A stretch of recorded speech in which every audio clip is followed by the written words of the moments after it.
سیلاب زدہ علاقوں کی بحالی کے لیے $3 ارب کے منصوبے منظور کر لیے گئے ہیں، جبکہ منصوبے کامیابی سے پاکستان کے مختلف صوبوں بالخصوص سندھ اور بلوچستان میں جاری ہیں۔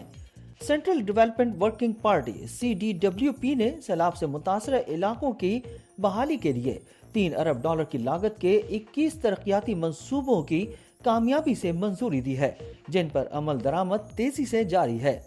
پاکستان میں گزشتہ سال کے دوران بالخصوص بلوچستان اور سندھ میں طوفانی بارشوں اور سیلاب کی وجہ سے بدترین تباہی کا سامنا کرنا پڑا، جس کے نتیجے میں 33 ملین افراد متاثر ہوئے، جبکہ $30 ارب کا معاشی نقصان بھی ہوا۔ جنیوا کنونشن میں پاکستان کو $10 ارب امداد کے وعدے ہوئے۔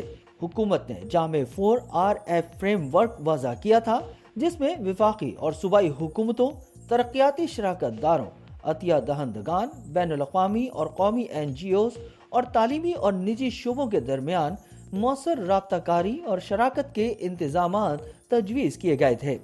اعلامیے کے مطابق منصوبوں پر عمل درآمد کے لیے اسٹیئرنگ کمیٹی کام کر رہی ہے۔